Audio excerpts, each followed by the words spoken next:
കാട്ടിക്കുളത്ത് കാട്ടാനയുടെ ആക്രമണത്തിൽ യുവാവിന് പരിക്കേറ്റിരിക്കുന്നു. കാട്ടിക്കുളം മാനിവയൽ ആലത്തൂർ ഉന്നതിയിലെ രതീഷിനാണ് പരിക്ക് പറ്റിയത്. ആന കണ്ടു, ആന ഓടിച്ചു ആന ചവിട്ടി കൈക്ക് ചെറിയ പൊട്ടുണ്ട്, നെഞ്ഞിനും പൊട്ടുണ്ട്. ഉടനെ വനംവകുപ്പും നാട്ടുകാരെല്ലാം കൂടി ചേർന്ന് തക്ക സമയത്ത് ഹോസ്പിറ്റലിലെത്തി. ഇപ്പോൾ ക്രിട്ടിക്കൽ കണ്ടീഷനല്ല, വളരെ സേഫാണ്. ഇപ്പം എല്ലാവിധ ചികിത്സാ സൗകര്യങ്ങളും കൊടുത്ത് എക്സ്റേ എടുത്തു കഴിഞ്ഞു.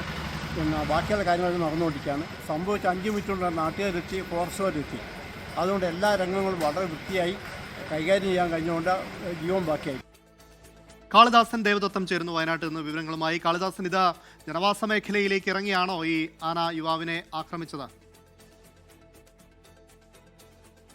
ഇപ്പോൾ മാനന്തവാടി കാട്ടിക്കുളത്താണ്. കാട്ടിക്കുളം എന്നുള്ളത് സംബന്ധിച്ച് വനമേഖല അത്യാവശ്യമുള്ള ഒരു പ്രദേശം കൂടിയാണ്, വനമേഖലയ്ക്ക് അടുത്തായിട്ടുള്ള പ്രദേശമാണ്. അപ്പോൾ ആ ഭാഗത്ത് കാട്ടാന സാന്നിധ്യമൊക്കെ സ്ഥിരമായിട്ടുണ്ട്. എന്നാലും നിലവിൽ കാട്ടിക്കുളം ആലത്തൂർ നദിയിലെ രതീഷിനാണ് 35 ദിവസമുള്ള രതീഷിനാണ് പരിക്കേറ്റത്. കൈക്കും കാലിനും നടുവിനുമാണ് പരിക്കേറ്റത്. നിലവിൽ വയനാട് മെഡിക്കൽ കോളേജിൽ ചികിത്സയിലാണ്, മാനന്തവാടി മെഡിക്കൽ കോളേജിൽ ചികിത്സയിലാണ് രതീഷ്. ഇന്ന് ഉച്ചയ്ക്ക് 12 മണിയോടെയാണ് ഈ ഒരു കാട്ടാന ആക്രമണം ഉണ്ടായിരിക്കുന്നത്. രതീഷ് ഒറ്റയ്ക്കായിരുന്നതിനാൽ ഈ സംഭവം ആരും അറിഞ്ഞിരുന്നില്ല. പരിക്കേറ്റ് കിടക്കുകയായിരുന്നു. ഫോറസ്റ്റ് വാച്ചർ വൈകിട്ട് ഡ്യൂട്ടി കഴിഞ്ഞ് വീട്ടിലേക്ക് പോകുന്ന വഴിയിലാണ് ഈ പരിക്കേറ്റ് കിടക്കുന്ന രതീഷിനെ കണ്ടത്. ഉടൻ തന്നെ പ്രദേശവാസികൾ എല്ലാവരും കൂടി ഇടപെട്ട് പ്രദേശവാസികളെ കൂടി അറിയിച്ച് മാനന്തവാടി മെഡിക്കൽ കോളേജിലേക്ക് എത്തിക്കുകയായിരുന്നു.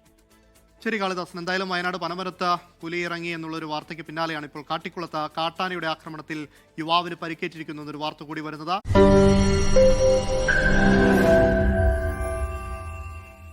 ലോകത്തെവിടെയായാലും ഏത് സമയത്തും 24 വാർത്തകളും ഓഗ്മെന്റഡ് റിയാലിറ്റി പാക്കേജുകളും എക്സ്പ്ലെയിനറുകളും വിശദമായി കാണാൻ ഞങ്ങളുടെ യൂട്യൂബ് ചാനൽ നിങ്ങൾക്ക് സബ്സ്ക്രൈബ് ചെയ്യാം.